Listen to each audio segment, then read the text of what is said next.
বলে উজানি লাফায় কেন, চরমনাই লাফায় কেন, বলে না? ওরে আমার প্রশ্ন, তুই কোরআনের বাগানে বয়া তুই লাফাস না কেন? প্রশ্ন উল্টা করো কেন? দলিল নিবি? আল্লাহ বলেন মুমিনের পরিচয় নিয়ে নাও।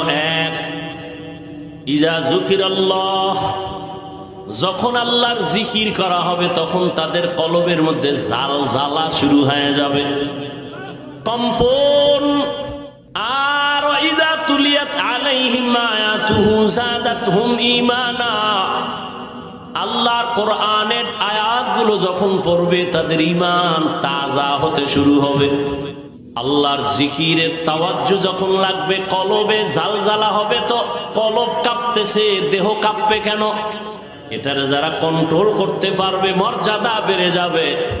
অনেকে কন্ট্রোল করতে পারে না, বিদায় সহ্য করতে পারে না।